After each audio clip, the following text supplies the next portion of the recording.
Hi friends, எல்லோரும் எப்படி இருக்கீங்க? நல்லா இருக்கீங்களா? இப்போ பார்த்திங்கன்னா நம்ம ஒரு சாம்பார் தான் செய்ய போகிறோம். என்ன சாம்பார்னால் பருப்பு இல்லாத சாம்பார். வாங்க எப்படி செய்யலான்னு பார்க்கலாம். நான் கொஞ்சம் ஃபஸ்ட்டு வெங்காயம்லாம் போட்டேன். எண்ணெய் ஊற்றி கடுகு போட்டு வெங்காயம் போட்டேன். சரி, இது ஒரு வீடியோ போட்டுடலான்னு சொல்லிட்டு தான் எடுக்க ஆரம்பித்தேன். வாங்க பார்க்கலாம். எண்ணெய் ஊற்றிட்டேன். எண்ணெய் ஊற்றினதுக்கப்புறம் கடுகு போட்டேன். கடுகு போட்டதுக்கப்புறம் வெங்காயம் போட்டிருக்கேன். வெங்காயம் எப்படி வதங்கணுன்னா நல்லா ரொம்ப நல்லா வதங்கக்கூடாது. அதாவது ப்ரௌன் கலர் சொல்லுவாங்களே, அந்த மாதிரிலாம் வதங்கக்கூடாது. இது பார்த்திங்கன்னா இந்த வெங்காயத்தில் இருக்க ஈரப்பதம் போனால் போயிடுச்சு. இப்போ நம்ம அடுத்ததாக பார்த்திங்கன்னா பச்சை மிளகா போட்டுக்கலாம். நான் 3 வெங்காயம் போட்டிருக்கேன், 5 பச்சை மிளகா போட்டிருக்கேன். இப்போ பார்த்திங்கன்னா கறிவேப்பிலை. வெங்காயம் மட்டும் அதிகமாக வதக்கிடாதீங்க, ஒரு மாதிரி ஆகிடும். வெங்காயம் பார்த்திங்கன்னா நல்லா கலர் மாறக்கூடாது, இந்த மாதிரி தான் இருக்கணும். அதை ப்ரௌன் கலரில் மாறலாம் அப்படிலாம் இல்லை. வெங்காயம் லைட்டாக வதங்கினா போதும், அந்த ஈரப்பதம் போனால் போதும். பச்சை மிளகா போட்டு கறிவேப்பிலை போட்டு வதங்கிடுச்சு. இஞ்சி பூண்டுலாம் போட தேவையில்லை. இப்போ பார்த்திங்கன்னா தக்காளி போட்டுக்கலாம்.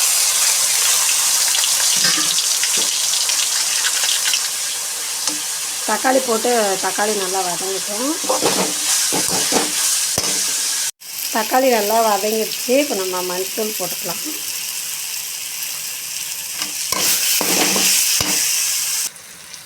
பார்த்திங்கன்னா கொஞ்சோண்டு கரம் மசாலா தூள் போட்டுக்கலாம். அடுத்து பார்த்திங்கன்னா மிளகாய் தூள் போட்டுக்கலாம்.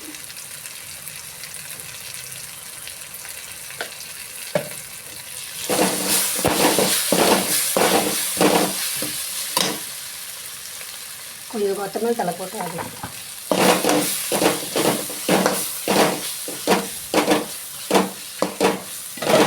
தக்காளி நல்லா வதங்கிச்சு. இப்போ நம்ம கரைச்சி கடல மாவு இதில் ஊற்றிக்கலாம். கொஞ்சம் தண்ணி அதிகமாகவே ஊற்றுங்க, ஏன்னா இல்லைன்னா அது சீக்கிரம் வெட்டி ஆகிடும்.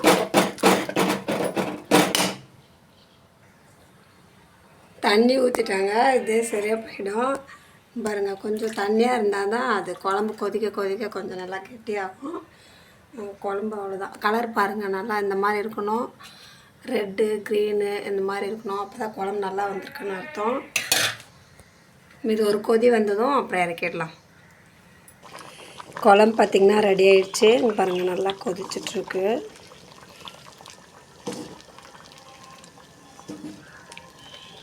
இதான் கரெக்டாக இருக்கும்.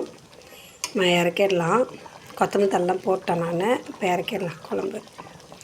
இந்த குழம்பு பார்த்திங்கன்னா நம்ம பாருங்கள், தண்ணி ஊற்றி கொதிக்கும்போது ஒரு கெட்டி பதம் வந்துடுதுங்களா, கெட்டியாக இருக்கா. இப்போ நம்ம ஆறும்போது அது இன்னும் கொஞ்சம் கெட்டிப்படும். அதால் லைட்டாக நம்ம இதுவே கரெக்டாக இருக்கும். இதை நம்ம இறக்கிட்டோம்னா அது கொஞ்சம் ஆற இன்னும் சரியாக போயிடும். ஏன்னா நம்ம கொஞ்சம் சூடு ஆறினோடனே அது இன்னும் கொஞ்சம் லைட்டாக திக்காகும் குழம்பு. இப்போ இது நல்லாயிருக்கும் சாப்பிட்றதுக்கு. இப்போ நம்ம இறக்கிடலாம். குழம்பு சூப்பராக ரெடி ஆகிடுச்சு. பாருங்கள், உள்ள கலராக உள்ள க்ரீனும் ரெட்டு செம்மையாக தெரியுது. இப்போ இறக்கிடலாங்க குழம்பு. பார்த்திங்கன்னா குழம்பு ரெடி ஆகிடுச்சுங்க. நம்ம சூடாக இட்லி செஞ்சு வச்சுருக்கேன். குழம்பு பாருங்கள், இறக்குனதுக்கப்புறம் கொஞ்சம் திக்காக இருக்குது. செம டேஸ்ட்டாக இருக்குங்க. வெங்காயத்தோடு தொட்டு சாப்பிடுங்க, ரொம்ப நல்லாயிருக்கும். ஒரு ரோட்டோர கடைங்கள்லாம் நிறையா இதுமாதிரி கொடுப்பாங்க இந்த சாம்பார். பூரிக்கு இன்னும் செம்மையாக இருக்குங்க. வெங்காயம் நல்லா கொஞ்சம் நிறையா போடணும், அப்போ தான் நல்லாயிருக்கும்.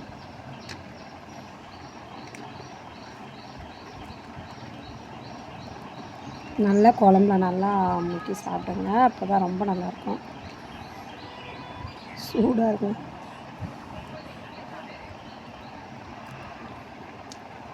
செம டேஸ்ட்டுங்க. நீங்களும் செஞ்சு பாருங்கள். தெரிஞ்சவங்க இன்னும் நல்லாவே செய்வீங்க. நான் இப்போ தான் செஞ்சு பார்க்குறேன். செம்ம டேஸ்ட்டாக இருக்குது, ரொம்ப நல்லா வந்திருக்கு. நீங்களும் செஞ்சு பாருங்கள். சிம்பிளாக ஈஸியாக முடிச்சிடலாம் பருப்பு இல்லாத சாம்பாருங்க. இந்த வீடியோ உங்களுக்கு பிடிச்சிருந்தா லைக் பண்ணுங்கள், ஷேர் பண்ணுங்கள், நம்ம சேனல் சப்போர்ட் பண்ணுங்கள்.